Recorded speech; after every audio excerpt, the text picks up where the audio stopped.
The twin suns were setting over the alien marketplace, painting the metal roofs and glass stalls in red and gold. The air was hot and full of voices, dealers shouting, slaves crying, and buyers arguing over prices. Strange creatures filled the space, all from different worlds. Some had horns, some had wings, and others walked on 4 legs. But at the center of it all stood a small stage, where the cruelest kind of trade was happening: the bride auction. A tall alien with silver skin and cold eyes stood on the platform, calling out, "Next up, a rare winged species, once a royal attendant, now discounted." He grinned as the crowd laughed. Behind him, a cage opened and 2 guards dragged a young alien woman forward. Her name was Lyra. Her silver eyes stared at the ground, her long white hair tangled and dusty. Her wings, once majestic, were folded uselessly behind her. She couldn't move her legs. Every step the guards forced her to take made her wince. The auctioneer raised his hand. She was paralyzed after a shuttle crash. Useless for work, can't walk, can't fly. But perhaps someone wants a decoration? Or a pity bride? Starting bid, 1 credit. The crowd burst into laughter. 1 credit? That's too much, someone shouted. She's broken, another yelled. Lyra closed her eyes. She wished she could disappear. Once she had served in the royal courts of her people. Once she had danced in the air above crystal lakes. But now she was nothing. A broken thing to be sold. In the back of the crowd, a man watched quietly. A human. His name was Eli. His clothes were simple, worn from work in the mines. His hands were rough and scarred. Beside him stood a little girl no more than 6 years old, holding his hand tightly. "Daddy," she whispered, her big brown eyes looking up at him. Why are they being mean to her? Eli looked down at his daughter, Mira, then back at the stage. The girl in the cage reminded him of someone, his late wife, who had died in a mining accident years ago. She too had been hurt and helpless before the end, and the memory still burned in his heart.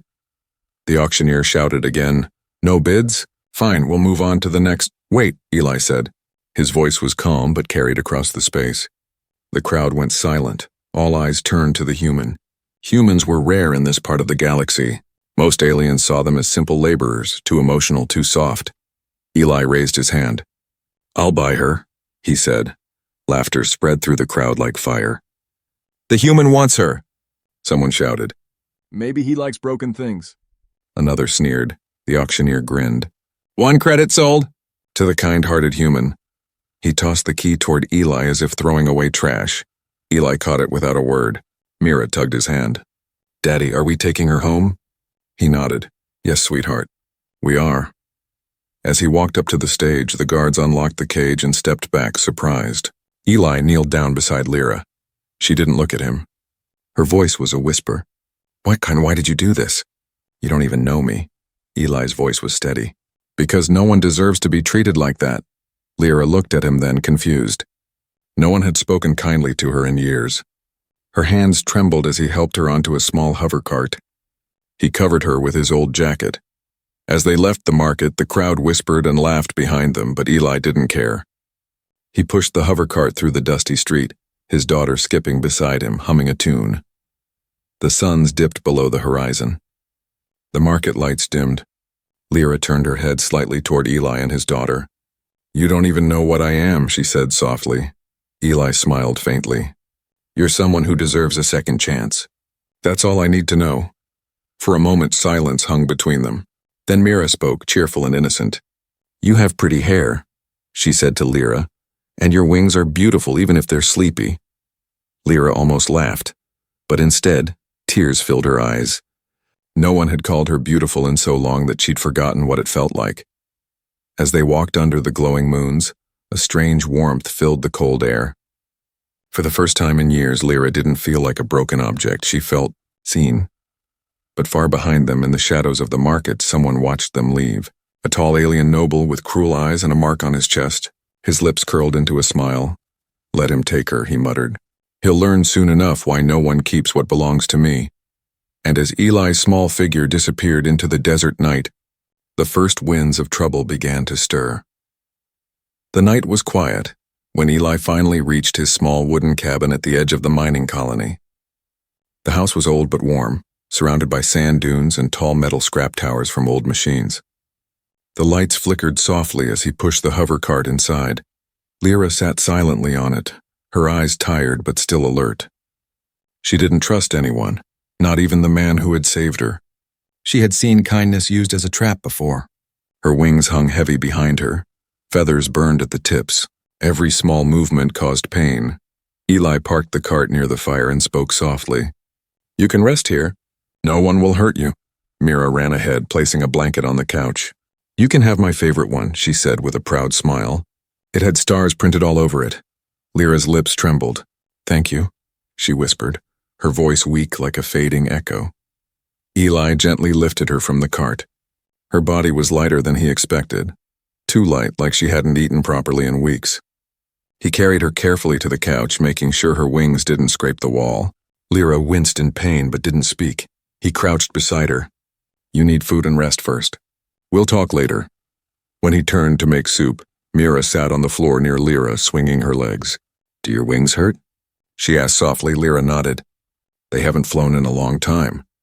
"My daddy fixes things," Mira said proudly. "He can fix wings too." Lyra almost smiled at that, but then her eyes grew distant. "Some things can't be fixed," she said. Eli returned with a small bowl of soup and handed it to Lyra. The smell of herbs filled the air. "Eat slowly," he said. She hesitated, then took a small sip. It was the first warm meal she'd had in months. After dinner, Mira fell asleep on a chair. The firelight danced across the walls as Lyra finally spoke again. "Why did you really buy me?" Eli looked at her calmly. "Because I couldn't stand there and do nothing. My daughter saw you. She wanted to help. I guess I did too." Lyra looked at the fire. "You don't know what I was before. I used to serve in the royal palace. I was a sky dancer, one of the few chosen to perform before the queen herself." Her voice cracked slightly. "After the crash, when I lost my legs, I was useless to them." Eli listened in silence. His eyes softened. "People can be cruel when they see weakness," he said quietly. "But maybe weakness just means there's something left to heal." She stared at him, unsure how to answer. In all her life, no one had ever spoken to her that way, not even her own kind. Later, as the night deepened, Eli stepped outside to get more firewood. A cold wind blew across the sand. He looked at the twin moons rising high, his mind heavy with questions. What had he done? He had bought a stranger, someone with a past tangled in alien politics. But when he remembered her eyes, full of pain and dignity, he knew he couldn't have left her there. Inside, Lyra watched little Mira sleep, clutching a small wooden toy. The child's breathing was peaceful. A strange warmth filled Lyra's chest, something she hadn't felt since before the crash. When Eli returned, Lyra whispered, "You should not have brought me here. The ones who owned me before. They might come. I can handle trouble," Eli replied simply. "I've seen worse," she frowned slightly. "You don't understand. They are not like you. They have power, ships, soldiers." Eli placed another log in the fire. "Then let them come. I won't let anyone hurt you or my daughter."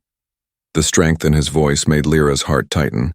She wanted to believe him, but fear still clung to her like shadow.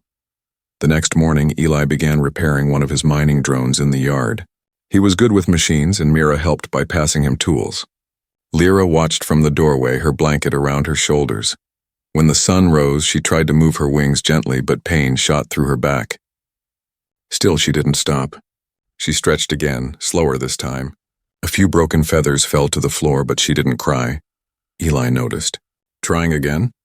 he asked. She nodded weakly. "I want to remember what it felt like." "To fly," Eli smiled softly. "Then we'll help you remember." From that day, each morning, Eli and Mira helped Lyra strengthen her body. They built small supports for her wings using old metal rods and leather straps. Mira decorated them with little stars. Days passed, and the cabin filled with quiet laughter, gentle voices, and the sound of tools. For the first time in years, Lyra felt like she belonged somewhere. But as peace settled around them, something darker was moving beyond the desert. The sound of an approaching ship. Cutting through the wind, someone was coming. 3 quiet weeks passed at Eli's cabin. The small house that once echoed with loneliness now carried the sound of laughter, of gentle hope. Mira played outside, chasing her wooden toy bird across the sand while Eli worked on his mining drones. Inside, Lyra practiced moving her wings, trying to rebuild the strength she thought she had lost forever. The mornings were calm. The evenings were warm, but deep inside, Lyra couldn't shake the feeling that something was coming. Every night when the wind howled across the desert, she saw flashes of her past. Chains, cold metal floors, and the voice of the man who had owned her. Broken things don't deserve freedom. That voice haunted her dreams. Eli noticed her unease. One evening as the twin moons rose, he sat across from her at the small wooden table. "You're quiet tonight," he said gently. She nodded slowly. "The past doesn't die easily." He leaned forward. "Then maybe it's time to stop running from it." Lyra looked at him for a long moment. His eyes were kind but strong. "You don't understand," she whispered. "If he finds me, he will take me back. Or worse," Eli frowned. "Who is he?" Her voice trembled. "Lord Veric, a noble from the high houses. I was under his service after the crash. He bought me when I couldn't fly. He said I was still beautiful enough to keep." She looked away, her silver eyes dim. "But when the war ended, he called me useless and sold me to the slave auction." Eli's jaw tightened. "So he's the one who did this," she nodded. "He doesn't forgive what he thinks belongs to him." Outside, the wind began to rise. Eli stood looking out the window. In the far distance, a faint red light blinked in the night sky, moving closer. "A ship," his voice was low. "Stay with Mira, lock the door." Lyra's heart began to pound. She recognized that red light. "It's him," she whispered. "He found me." The ship landed outside with a thunderous hiss, stirring the sand into a storm. Mira woke up from her sleep and clung to Lyra's arm. The door shook as heavy footsteps approached. Eli stepped outside, his old mining rifle in hand. The door opened with a blast of hot air. Standing there was Lord Veric, tall and proud, his armor polished and his eyes glowing gold. Behind him stood 2 alien guards with rifles of their own. Veric smiled coldly. "You've been busy, human." His voice was smooth but sharp. "I heard you bought one of my discarded items." Eli's face was calm, but his grip tightened on the weapon. "She's not your item." Veric laughed, the sound echoing in the desert. "You think you can change what she is? You can't fix something that's broken." He looked past Eli and saw Lyra through the small window. His smile turned cruel. "Still trying to use those useless wings?" Lyra flinched. Memories flashed like lightning, his voice, the pain, the endless humiliation. Eli stepped forward, his tone steady. "Leave her alone. She's free now." "Free?" Veric repeated, amused. "You think a few kind words can change the laws of the galaxy? She belongs to me." Eli's eyes hardened. "Not anymore." Veric's smile vanished. "Then I'll take her by force." Before anyone could move, the guards raised their rifles. Eli fired first. The shot hit the sand near their feet, creating a blast of light. The guards staggered back, surprised by the human's boldness. "Get off my land," Eli said, his voice deep and cold. Veric's expression darkened. "You'll regret this, human. No one denies me what's mine." He turned to his guards. "Leave him for now. But keep watching. We'll return when he's asleep." The ship lifted off, the roar fading into the night. Eli stood there long after it was gone, his heart pounding, his breath sharp. When he went back inside, Lyra was trembling. "You shouldn't have done that," she whispered. "He'll bring soldiers next time." Eli sat beside her. "Then we'll be ready. I won't let him take you. I've lost enough in my life. I'm not losing another soul." Lyra looked into his eyes, seeing something fierce and unshakable there. Something that frightened her, but also made her feel safe. "I don't deserve your kindness," she said softly. Eli smiled sadly. "Maybe not. But kindness isn't something we earn, it's something we give." Outside, the desert was silent again, but in the darkness far away, Veric's ship hovered low, watching, planning. Inside the cabin, Mira slept soundly once more, her tiny hand resting on Lyra's broken wing. Lyra looked at the child's innocent face and whispered to herself, "Maybe I can still learn to fly again," but in her heart she knew the storm wasn't over. It was only beginning. The following days felt strange, too quiet. The wind that once sang softly across the dunes now carried a warning. The sky was heavy and red at dusk, as if it knew something was about to happen. Eli worked outside, repairing the solar shields and strengthening the doors. Inside, Lyra helped Mira with her lessons, but her mind was elsewhere. Every sound outside made her wings twitch. Every shadow made her heart race, Eli noticed. "He'll come again, won't he said one evening as they shared a silent meal. Lyra looked down at her bowl. He never lets go of what he claims is his. Eli nodded slowly. Then we'll make sure this time he doesn't leave with anything. Mira tilted her head, confused. Is the bad man coming back? Lyra tried to smile for the child's sake. Not if your daddy keeps fixing everything so strong. Mira grinned. Daddy's strong. He can even lift the robot by himself. Eli chuckled softly, but his eyes held worry. He didn't want fear to touch Mira's world. But deep down he knew Veric would return. And this time it wouldn't just be talk. That night a fierce wind swept across the desert. The stars were hidden behind thick clouds and thunder rolled in the distance. Lyra sat near the window, watching the lightning flash over the dunes. Her feathers shimmered faintly in the light, though they still hung heavy and lifeless. She whispered to herself, "The sky still remembers me, even if I can't reach it anymore." Eli approached quietly. "You used to fly, didn't you?" Her voice trembled. "Every day, my people danced in the air. We believed the wind carried our prayers." She smiled sadly. "After the crash, I thought the sky had forgotten me." Eli leaned against the wall.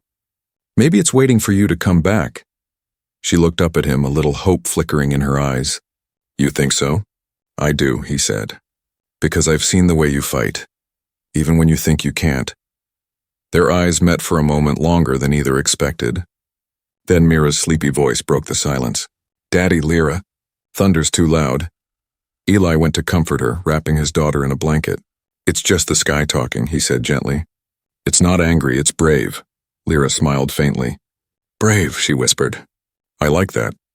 But miles away, through that same storm, a ship moved fast and low, its engines cutting the clouds like knives. Inside, Lord Veric stood near the viewport, his golden eyes burning with pride and hate. "That human thinks he can steal from me," he said to his soldiers. "Tonight I take back what's mine." The ship broke through the storm clouds, lightning flashing across its hull.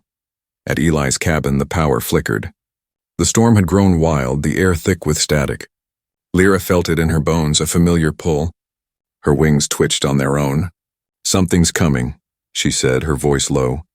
Eli grabbed his rifle. "Stay with Mira." Before he could reach the door, a bright beam shot through the night, striking near the cabin. The ground shook. Mira screamed. Eli threw himself over her, shielding her from falling debris. Lyra tried to move, but her body still betrayed her. She reached out desperately, crawling toward them. The door burst open. 2 alien soldiers entered, weapons raised. "By order of Lord Veric," one shouted, "return the property." Eli fired. The flash lit the room. One soldier fell, the other retreated outside. But another blast followed, hitting the side of the cabin and setting it ablaze. The room filled with smoke.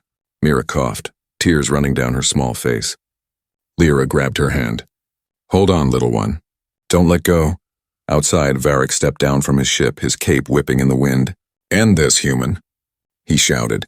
"She belongs to me." Eli faced him, dirt and ash on his skin. "Not anymore."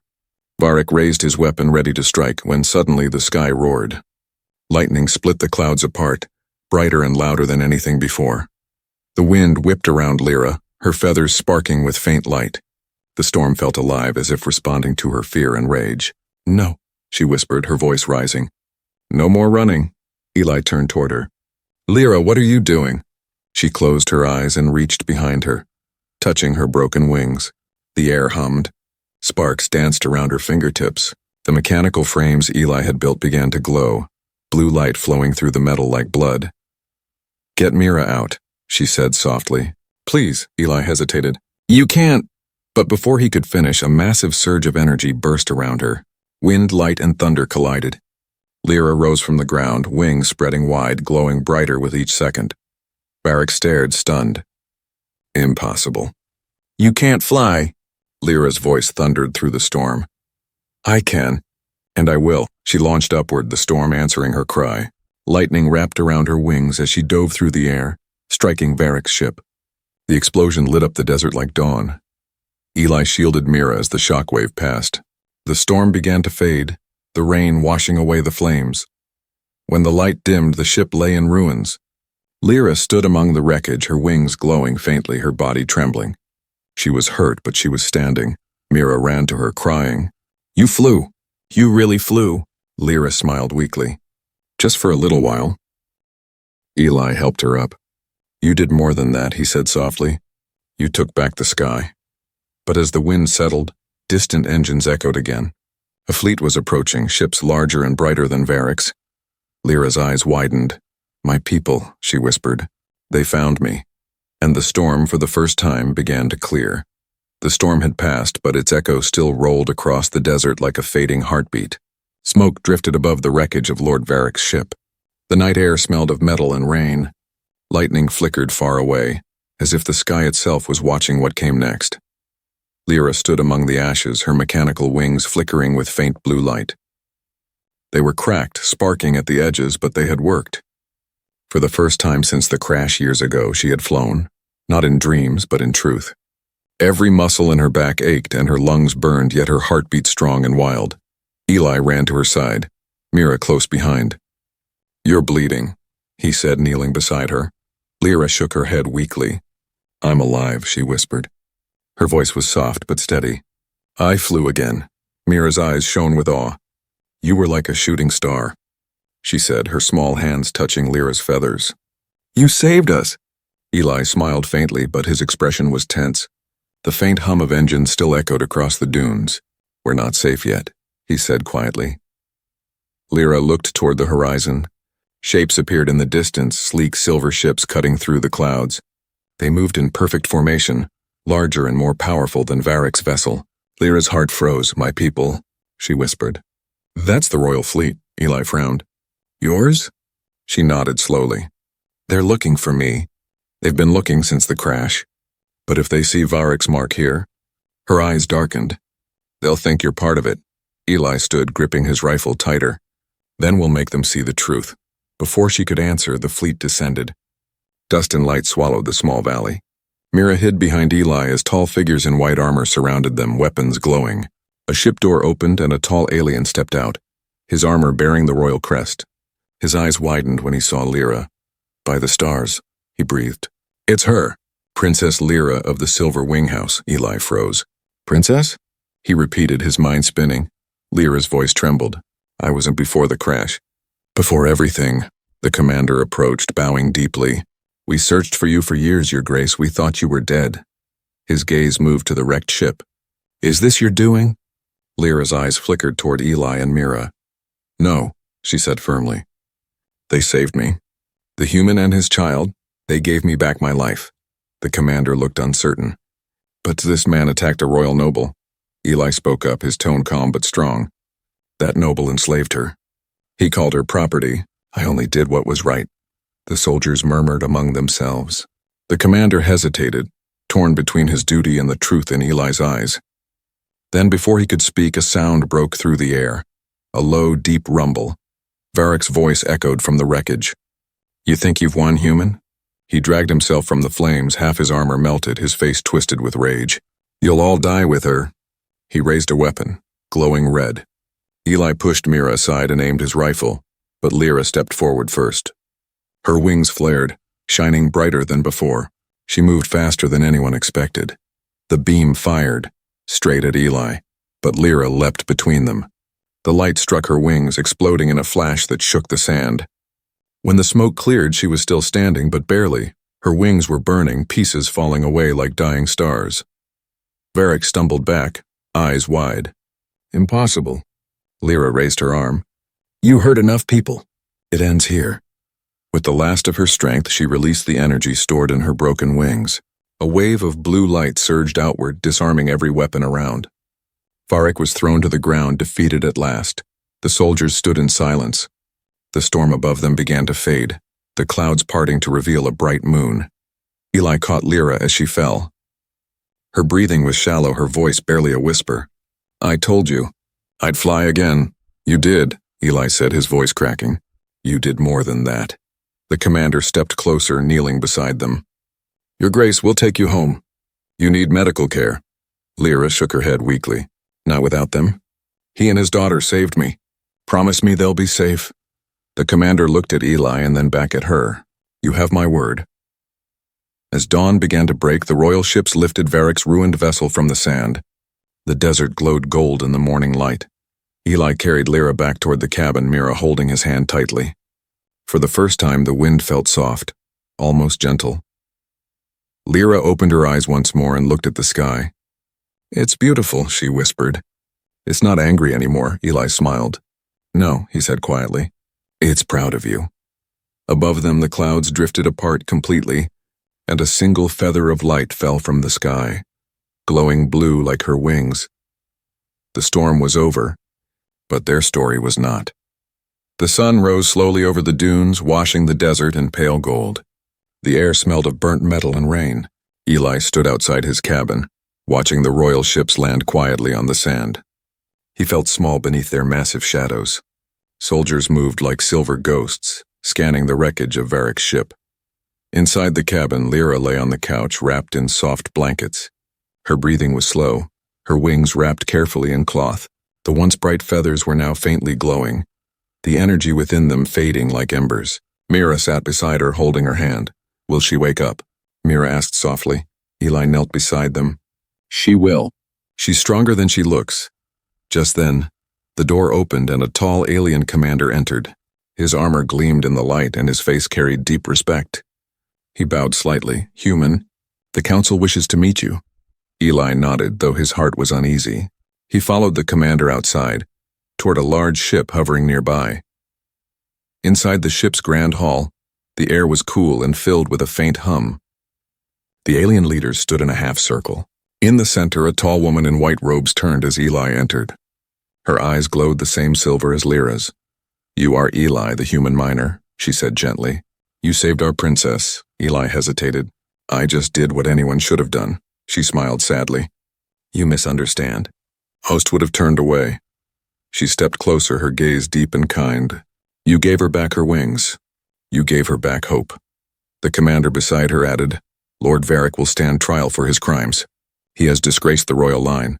Eli nodded slowly. "He won't hurt anyone again." The queen-like woman turned toward a window, watching the desert below. "Lyra is the last of her bloodline. She was supposed to lead our fleet one day."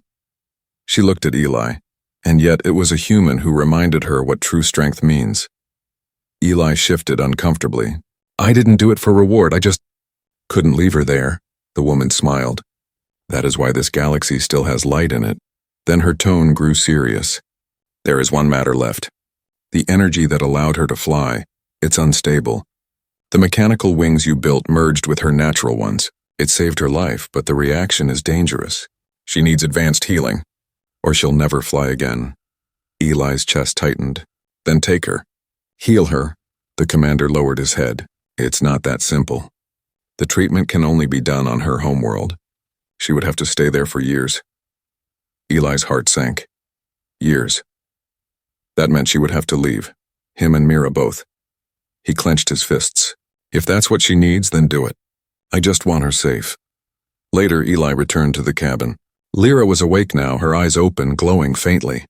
She smiled weakly. "You look worried." He sat beside her. "They want to take you home.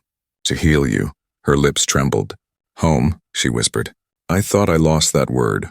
She looked at him then. "But my heart found a new one here."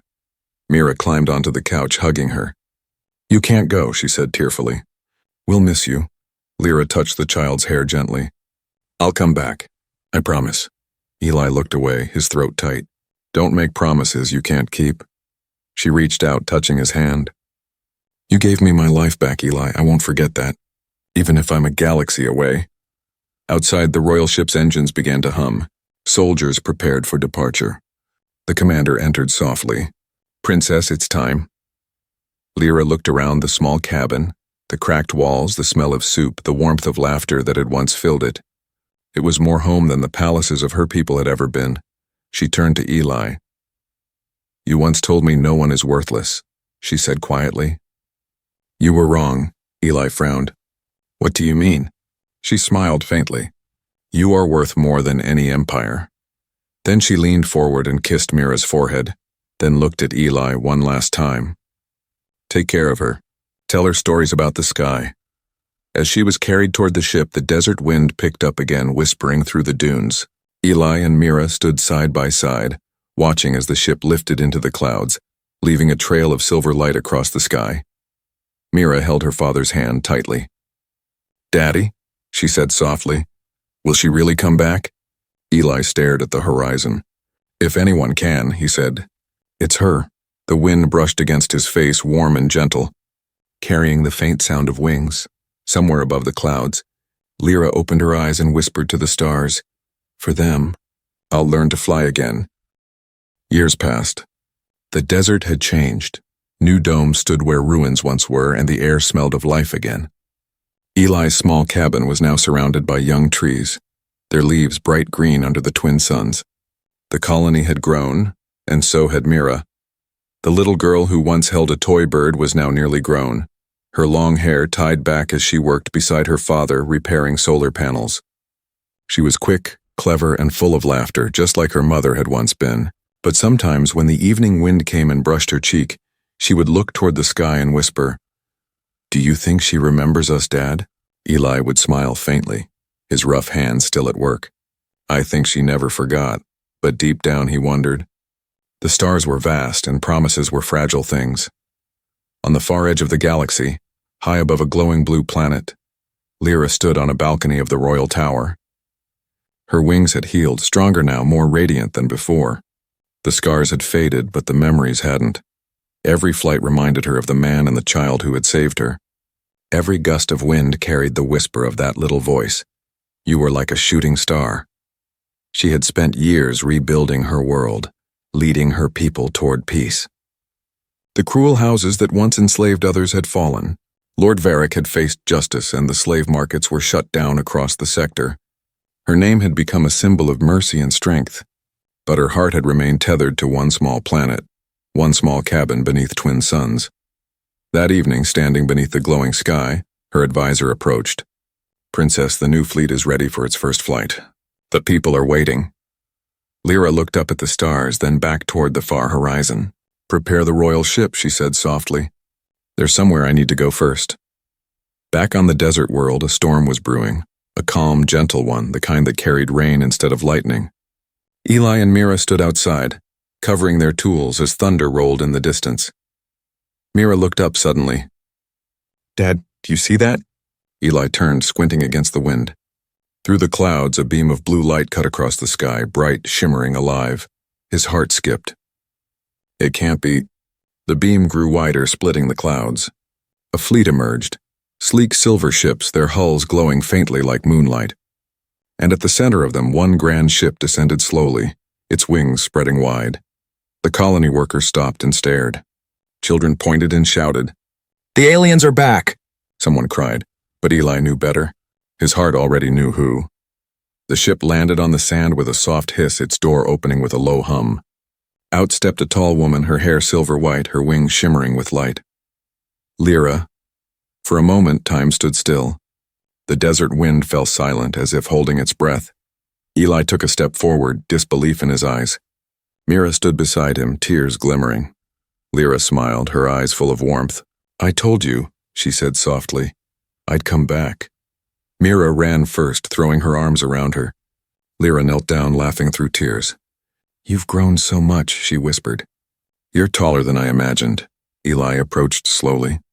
"You really did it," he said, voice low. "You came back," she nodded. "I had to. I owed you both more than words."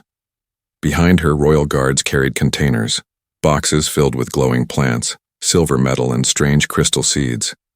Lyra turned to the crowd gathering nearby. "This world gave me life when mine was taken," she said, her voice carrying across the dunes. "Today my people returned that gift." The ships opened, and from them came machines that began planting alien trees, purifying water, and restoring the barren lands. The desert slowly turned green before everyone's eyes. Gasps filled the air. Children laughed as the first drops of cool rain began to fall. Lyra turned back to Eli. "You taught me that worth isn't measured by power but by kindness. I built a fleet on that belief, and now I want to build something more." Eli tilted his head. "What do you mean?" She smiled softly. "An alliance between humans and my people. A future where no one is left in cages." Eli looked at the sky, then at her wings, now spread wide and shimmering. "You always were unstoppable once you believed," he said quietly. Mira grinned, her eyes shining. "Does this mean we can visit your world?" Lyra laughed, her voice like music in the rain. "If you promise not to race the ships." They all laughed together. the kind of laughter that heals scars and silences ghosts. That night, as the twin moons rose, Lyra stood outside the cabin. The air smelled of new grass. She looked up, her wings glowing faintly under the moonlight. Eli joined her quietly. "You kept your promise," he said. She looked at him, her eyes soft. "And you kept me alive long enough to make it," he smiled. "What now?" She spread her wings slightly, the wind brushing through the feathers. "Now, we teach the stars how to be kind." Above them, the fleet glowed like a constellation newly born. The desert, once dead, shimmered with life again, and as Lyra took flight, soaring high into the dawn sky, her voice carried through the wind, gentle and strong. "For those who believed in broken wings, thank you for helping me fly again." The sky blazed with light and the world beneath her finally began to bloom.